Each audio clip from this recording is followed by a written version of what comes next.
श्री सतगुरुदेव भगवान जी के चरणों में मेरा बारंबार कोटि कोटि प्रणाम। श्री व्यास जी भगवान के चरणों में मेरा कोटि कोटि प्रणाम।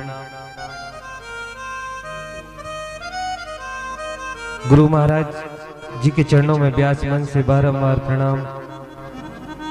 आए हुए सभी भक्त जनों के हृदय में विराजमान मेरे प्राण वल्लभ श्री राधा वल्लभ लाल जी के चरणों में मेरा बारंबार कोटि कोटि प्रणाम। आए हुए सभी संत भक्तों को मेरा कोटि कोटि प्रणाम। हमारे ब्राह्मण जनों को व्यास मंच से कोटि कोटि प्रणाम।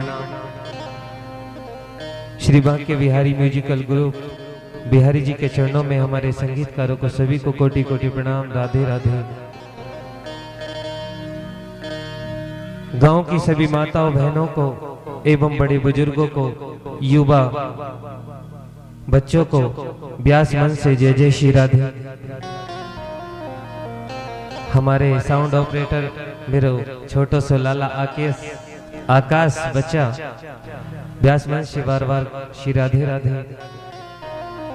बिहारी जी इन सब पे अपनी कृपा बरसाए रखें। और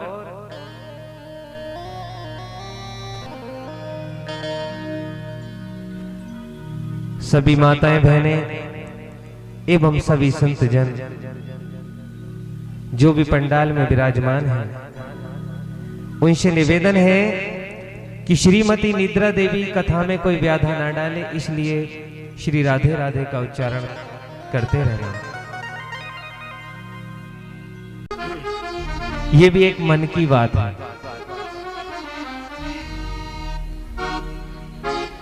तो मेरे प्यारों,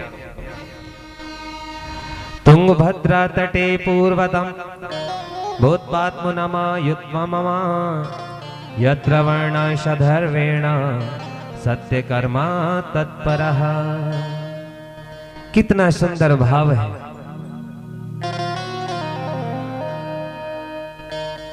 कि तुंगभद्रा नदी के किनारे एक बहुत सुंदर नगर था।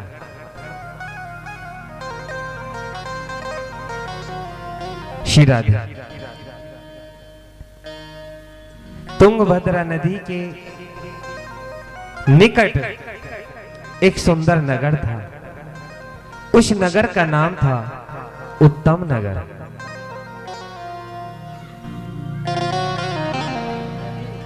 और ऋषियों ने ये इतना सुंदर पावन इतिहास है कि इसके सुनने से भी पापों को शोधन जो होता है वो होता है।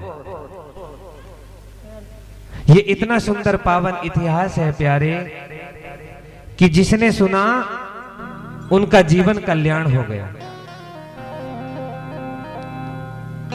तुंगभद्रा नदी के किनारे एक गांव है। एक पंडित जी रहते हैं। उनका नाम था पंडित आत्मदेव शर्मा।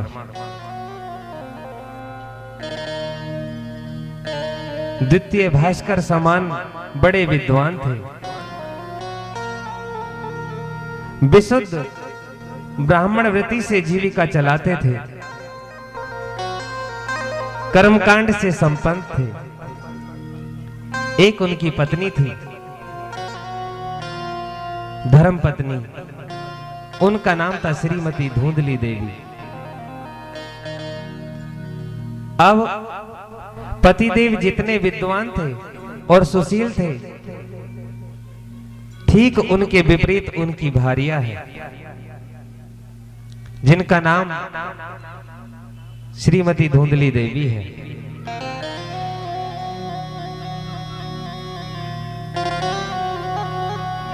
आत्मदेव का शाब्दिक भाव होता है आत्मा के देवत्व का। जिसने दर्शन किया हो वो आत्मदेव है। अब पंडित जी बहुत सुशील हैं, परिमति भाषी हैं, मित्यमयी हैं, कर्मकांड के बड़े विद्वान हैं। अब उनकी जो धर्म पत्नी है श्रीमती धुंधली देवी, उनका बड़ा विचित्र स्वभाव है महाराज।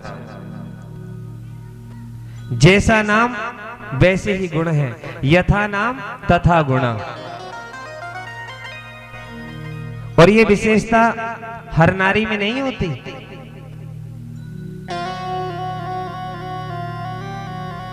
जिस पर भगवान की विशेष कृपा हो, ये विशेषता उसी नारी में होती है। अब कौन सी विशेषता पूछोगे? नहीं बताऊं तो सुनो। विशेषता क्या है? पति तो जाते हैं बेचारे पूजा पाठ करने यजमानों के घर, सुबह को जाते हैं और शाम को आते हैं, क्योंकि ब्राह्मणों का तो कर्म ही है धर्म का प्रचार करना, धर्म का ज्ञान देना, शास्त्रों में जो लिखा है उसको यजमानों तक पहुंचाना और उस विधि के अनुसार कर्मकांड की पद्धति को पूर्ण करके भगवान से भक्तों को जोड़ना। तो राधे राधे तो बोलना पड़ेगा। अब उनकी जो धर्म पत्नी है, दिन भर उन्हीं का घर पे साम्राज्य रहता है, क्योंकि पति तो बेचारे चले जाते हैं अपना पूजा पाठ करने। तो उनका साम्राज्य कैसा चलता है? कभी पड़ोसियों से झगड़ लेना, कभी अपने सामने वालों से मनोरंजन कर लेना, ये उनका रोज का धर्म है। बड़ी कर्कश वाणी है महाराज, बोलती हैं तो लगता है जैसे मिर्च छिड़क दी। लेकिन शाम को जब पतिदेव पूजा पाठ करके घर आते हैं तो इतनी सीधी हो जाती हैं, इतनी सती सावित्री हो जाती है महाराज, जैसे हरिश्चंद्र के बाद दूसरा नंबर उन्हीं का है।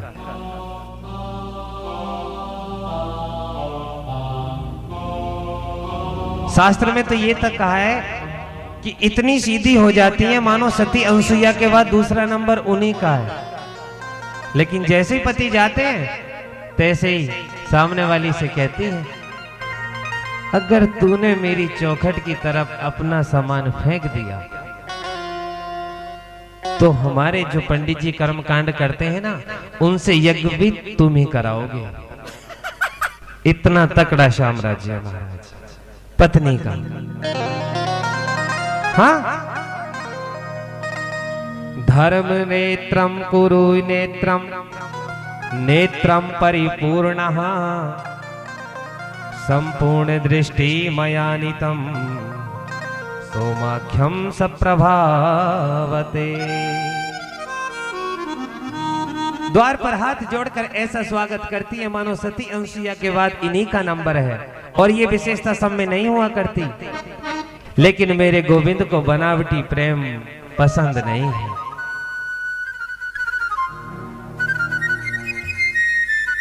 मेरे गोविंद को बनावटी प्रेम पसंद नहीं है।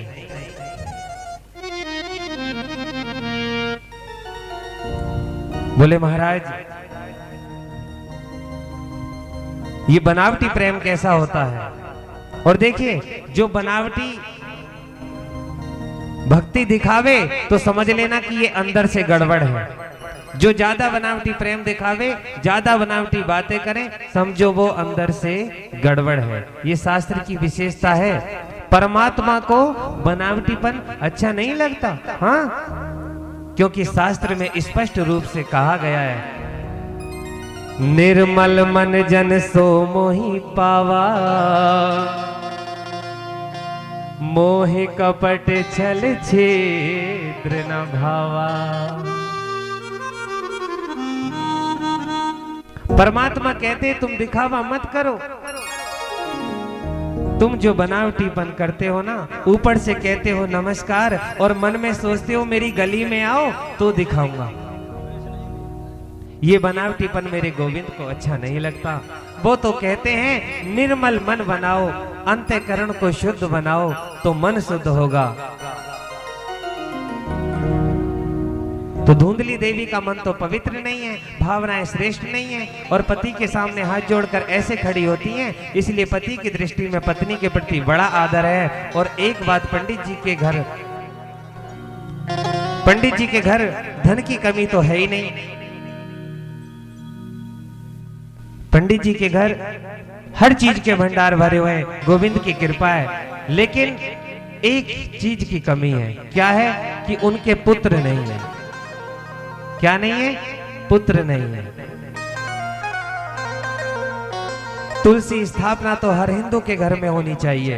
उनके घर में भी तुलसी है, लेकिन पत्ता पता ही नहीं कि तुलसी कभी हरी क्यों नहीं हो पाती। अब सूख जाती है। पंडित जी के घर में जो गौ माता है, जिनकी पूजा होती है, लेकिन वो भी वांझ है, उनके भी कोई बछड़ा बछिया नहीं हुआ। एक दिन पंडित जी बैठे बैठे विचारने लगे, क्या बताऊं, तुलसी जी को रोज जल देता हूं अपने हाथों से, फिर भी सूख जाती हैं। मेरी गाय को 6 वर्ष हो गए, ये बांझ हो गई, ना बच्चा दिया ना बछिया दी, कुछ भी नहीं है। अब पड़ोसियों का आना शुरू हो गया महाराज। पास वाले घरों से पड़ोसी आने शुरू हो गए। और देखिए एक बात और, बढ़िया पड़ोसी भी भगवान की कृपा से मिलते हैं। पड़ोसी जो जिनका बराबर में मकान या थोड़ा और बराबर में होता है, ऐसे पड़ोसी भी भगवान की कृपा से मिलते हैं। और ज्यादा बढ़िया कहीं मिल जाए तो समझो आपको उखाड़ घर ही मानेंगे, बसाने नहीं देंगे, बसने नहीं देंगे, उखाड़ करके ही मानेंगे। बोले वो कैसे? अब पड़ोसियों का आना शुरू हो गया। कहने लगे, क्यों जी पंडित जी, तुम्हारे घर तुलसी का बिरवा तो है, लेकिन ये सूख क्यों जाता है? पंडित जी बोले, क्या बताऊं भैया, पानी तो रोज देता हूं, फिर भी सूख जाती है, मालूम नहीं। अच्छा चलो कोई बात नहीं है, एक बात बताओ, तुम्हारी जो गाय है, इसने ना कभी बछड़ा दिया है ना बछिया दी है, कारण क्या है? बोले भैया मालूम नहीं, खूब सेवा करता हूं, लेकिन कुछ भी पता नहीं है, सब हरि की कृपा है। अब देखो पड़ोसियों ने क्या कहना शुरू किया, बोले तुम्हारे घर बेटा नहीं है ना, इसी पाप की वजह से गऊ बांझ हो गई और ये देवता तुमसे खुश नहीं है, तुम्हारे पितृ तुमसे रुष्ट हो रहे हैं। पंडित जी को भ्रम में डाल दिया। इतने प्रचंड विद्वान, नित्य प्रतिदिन भगवान की पूजा करने वाले, मंत्र उच्चारण करने वाले, शास्त्रों के ज्ञाता, वेदों के ज्ञाता ब्राह्मण को आप पड़ोसियों के कहने में आकर के मूर्खता की दृष्टि से अपने आप को सोच में कर लिया। अब एक दिन तो विद्वान ब्राह्मण अपने घर पे बैठकर रोने लगा।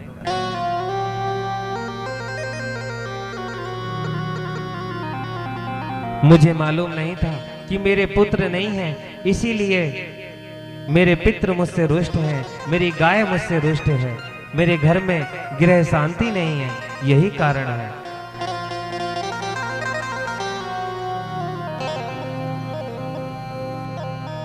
और घर छोड़कर वन में चले गए। 4-5 दिन हो गए, वन में बैठे बैठे पंडित जी रो रहे हैं, रुदन कर रहे हैं, जब तक पुत्र प्राप्ति का वरदान मुझे नहीं मिलेगा, मैं लौटकर घर नहीं जाऊंगा।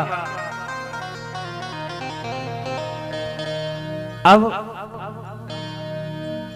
प्रभु की कृपा भयो सब काजू, जन्म हमारे सुफल भय आजू। प्रभु की कृपा से उधर से एक संत जा रहे थे, वन में से निकले। अब संतों ने देखा कि ये ब्राह्मण देवता इस तरह क्यों रो रहे हैं महाराज। ब्राह्मण के पास पहुंचे और जाकर के कहा, क्या बात है पंडित जी, आप क्यों रो रहे हैं? इतने अच्छे विद्वान हो आप, और देखिए ये जो चेहरा होता है ना, चेहरा, ये मनुष्य कैसा है, पापी है, कपटी है, परेशान है, लोभी है, लालची है, सब कुछ बता देता है। ये एक ऐसा आईना है मनुष्य का कि मनुष्य के चेहरे पे चलने वाली हर दृष्टि, चिंता, भाव सब जागृत करा देता है। हम कितने खुश हैं, कितना दिखावटीपन कर रहे हैं, कितना हम अंदर से पापी हैं, कितना हम खुश हैं, सब बता देता है। संतों ने पंडित जी के चेहरे को देखा तो सोचा सच में ये ब्राह्मण परेशान है।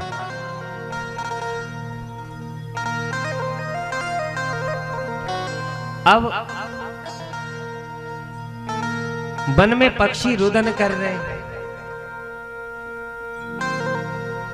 पक्षियों ने अपनी आवाज जैसे ही निकालनी शुरू करी, संत महात्मा भी कहने लगे, सच में ये विद्वान परेशान है। तो बोले महाराज जी, जब आप बूझ ही रहे हैं तो मैं आज आपको बताता हूं कि मैं क्यों परेशान हूं। प्रभु, मैं अपना घर छोड़कर वन में आ गया हूं और ये सोच करके आया हूं कि जब तक मुझे पुत्र प्राप्ति का वरदान नहीं मिलेगा तब तक मैं यहां से नहीं जाऊंगा। मर जाऊंगा लेकिन कभी यहां से वापस नहीं जाऊंगा।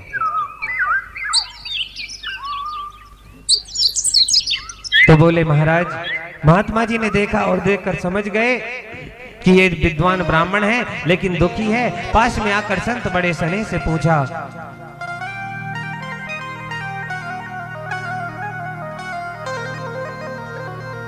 कथम रोदसी विप्रम त्वम कादे चिंता वलीयसी बद तद्वम सत्परम महम सास्य दुखस्य कारणम। पंडित जी, आप रोते क्यों हैं? आप तो कोई बहुत बड़े कर्मकांड के विद्वान मालूम होते हो। क्या तकलीफ है आपको, मुझसे बताइए। पंडित जी चरणों में गिरकर बोले, क्या बताऊं, मैंने जो पाप कर्म किया था उसे भोग रहा हूं महाराज। मेरे द्वारा दी हुई चीज देवता पितृ स्वीकार नहीं करते। मेरे घर में जो गाय है वो भी बांझ है, तुलसी का बिरवा वह भी सूख जाता है क्योंकि मेरे पुत्र नहीं है। इसी पाप की वजह से ये सब हुआ है। मुंचा ज्ञानम प्रजारूपम बलिष्ठा कर्मणो गति विवेकम तु समाधाशम सत्यम संसर्वासनम। पंडित जी, आपके मन में पुत्र की जो कामना है ये एकमात्र अज्ञानता है। महाराज जी बोल रहे हैं कि ये जो पुत्र की कामना है ये सिर्फ एक अज्ञानता है। बोले क्यों? यदि तुम्हारे घर पुत्र हो जाता तो समझ लेते परमात्मा की कृपा हो गई, और पुत्र नहीं हुआ है तो समझो भगवान की बहुत बड़ी कृपा हो गई। बोले महाराज कैसे? बोले क्या करोगे बेटा लेकर? बेटा यदि घर में नहीं होता तो हम 2-4 दिन, 2-4 वर्ष, 2-4 महीने सोचते और रोते और कहते हैं, सोचते हैं भैया भाग्य में नहीं है, छोड़ो काहे को रोना।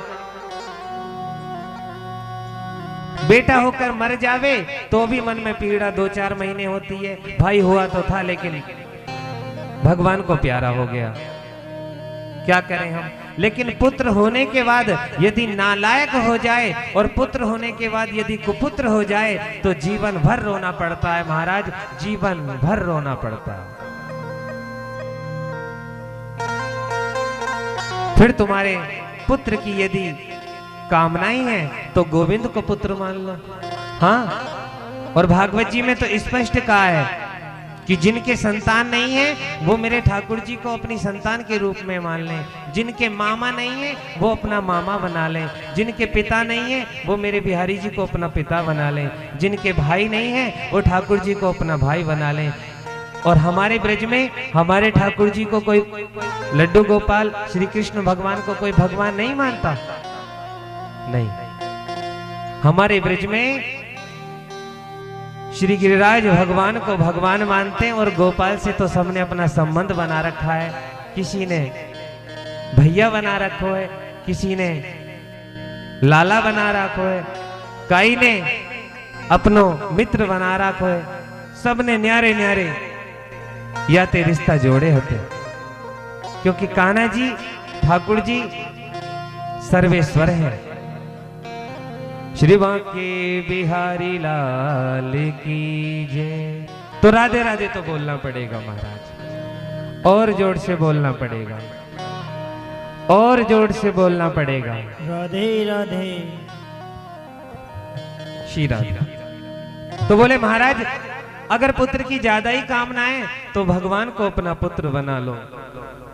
बोले बाबा महाराज जी आप हमारा इस तरीके से निरादर ना करें। बोले मैं निरादर नहीं कर रहा, आपको समझा रहा हूं, और ये सच्चाई है, बिल्कुल बिल्कुल सत्यता है कि पुत्र होकर यदि कपुत्र हो जाए तो आपको जीवन भर रोना पड़ेगा। लेकिन महाराज जी की बातें पंडित जी ने नहीं मानी और पंडित जी के पीछे पड़ गए, रोने लगे। रोते रोते महात्मा को दया आ गई और दया आने के बाद महाराज जी ने कहा, देखो ये संत होते हैं ना, बड़े दयालु होते हैं। संतों की झोली में आपको लगेगा कुछ नहीं होगा, लेकिन कल मैंने बताया था कि विद्वान ब्राह्मणों और संतों के पास जाकर के कभी फालतू के प्रश्न मत करो। सिर्फ एक ही बात करो कि किसी भी तरीके से हमारा मन गोविंद के चरणों में लग जाए। हमें गोविंद मिलेगा कि नहीं, हमारे ठाकुर जी में प्रीत होगी कि नहीं। लेकिन यहाँ पर दूसरा विचार चल रहा है। ब्राह्मण देव संत महात्मा से प्रार्थना कर रहे हैं कि प्रभु जब तक आप पुत्र रत्न का वरदान नहीं दोगे मैं यहाँ से नहीं जाऊंगा। तो संत महात्मा ने अपनी झोली में हाथ डाला और एक सेब ब्राह्मण को दे दिया और कहा कि जाओ और जाकर के अपनी पत्नी को खिला देना।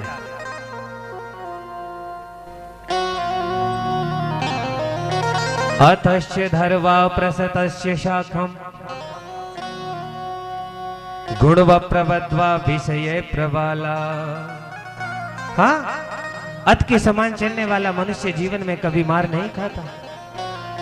अथ माने एक। पंडित जी ने अपना कर्म किया, वन से घर को चले गए और घर में जाकर के अपनी पत्नी से बोले, ये फल वरदान रूप में आया है, इसे आप पालो।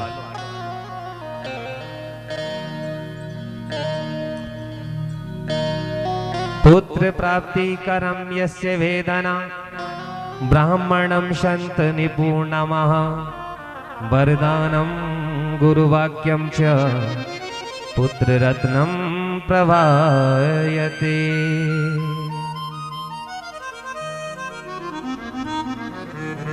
अब पत्नी सोचती है कि ये सब नियम पालन तो मैं कर नहीं सकती, क्योंकि पत्नी का नाम है धुंधली देवी। क्या नाम है? धुंधली देवी। मैंने अभी बताया था आपसे, यथा नामो तथा कर्म, जैसा नाम है वैसे ही उसके गुण हैं। सहेली के पास बैठकर रोने लगी महाराज, और रोते रोते एक ही बात कह रही है। क्या बोली? गर्भ में बालक धारण करना मेरे बस की बात ना है, लालन पालन में भी तकलीफ होती है। सहेली कहने लगी, जब तक आप ये कष्ट नहीं उठाओगी बहन तो संतान होगी कैसे?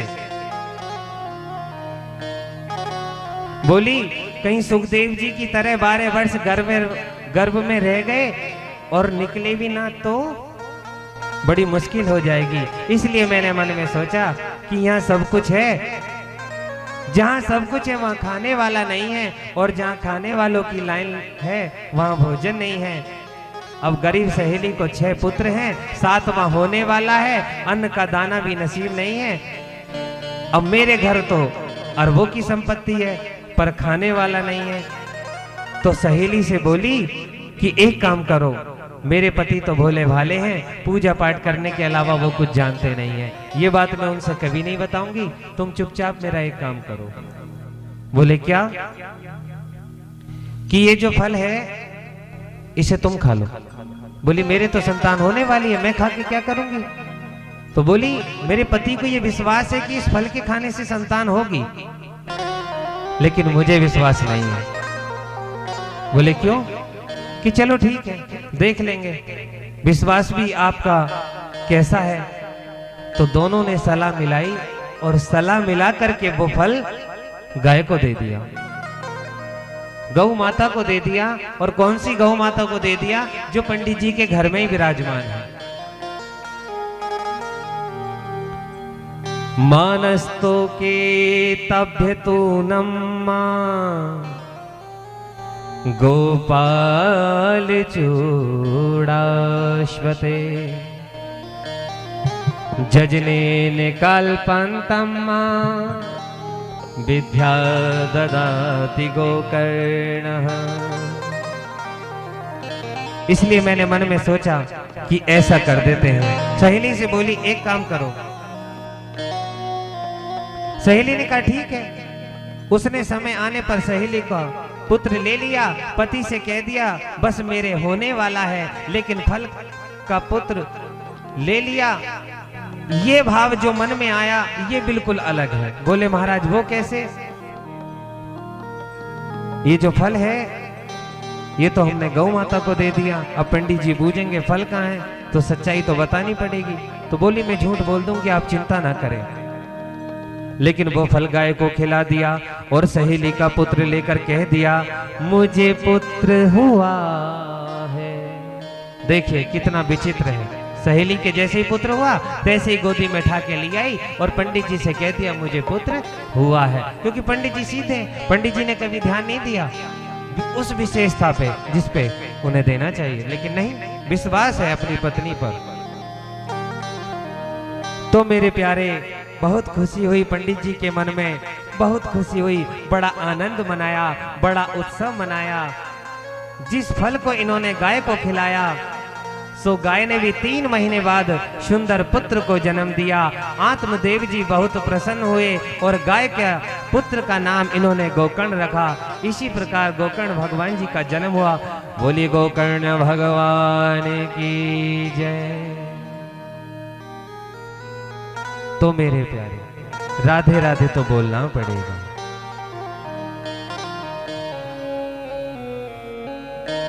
क्योंकि उसका नाम क्यों गोकर्ण रखा, ये विशेषता जरूर सुननी चाहिए।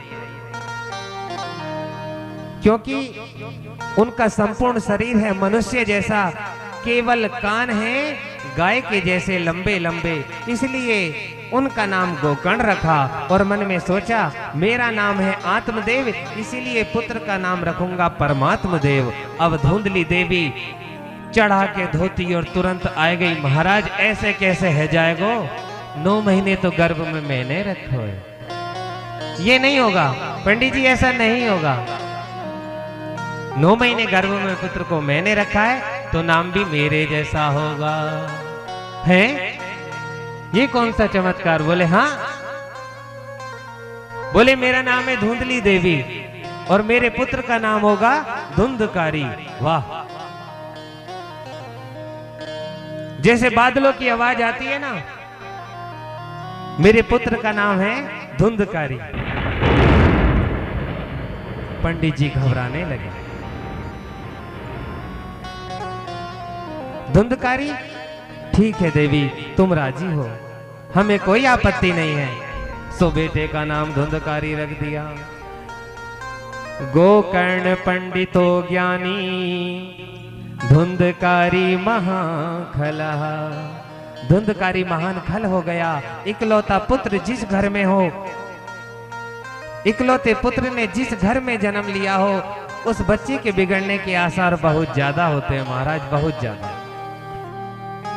इसलिए इकलौता पुत्र जिस घर में हो, समझ लीजिए वहां माता का उत्तरदायित्व ज्यादा बढ़ जाता है। यानी कि वो माँ अपने पुत्र को इतना लाड़ प्यार दे देती है कि वो पुत्र कब बिगड़ जाता है पता ही नहीं चलता। ये शास्त्र के प्रमाण है, आप ध्यान दीजिए। वैसे समझदार पुत्र यदि घर में एक है तो एक ही पुत्र खानदान को तार देगा। शास्त्र कहते हैं घर में बेटा एक हो लेकिन गुणवान हो तो अपने खानदान को तार सकता है। जैसे आकाश में एक ही चंद्रमा प्रकाश देता है लेकिन करोड़ों तारागण मिलकर भी नव प्रकाशित नहीं कर सकते। इकलौता पुत्र जहां हो वहां माता पिता को बहुत सावधानी से उसे बचपन में सुंदर शिक्षा देनी चाहिए। और यहीं पर आत्मदेव जी से एक गलती हो गई, भूल हो गई। बेटे को सुंदर शिक्षा कभी नहीं दे पाए लाड़ और प्यार में।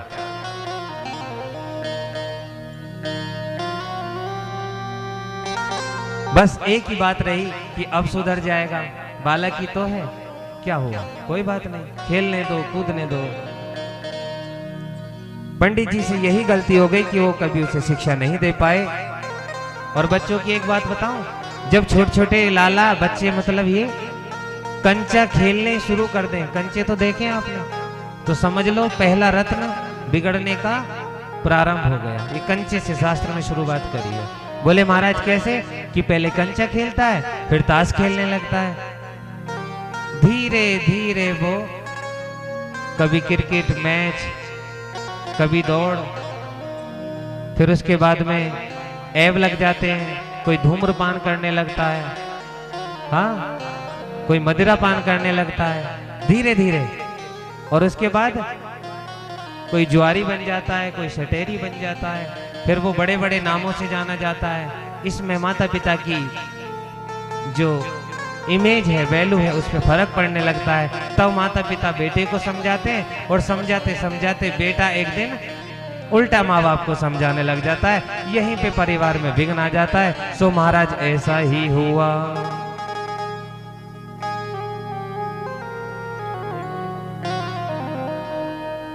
बोले वहां के बिहारी लाल की जय।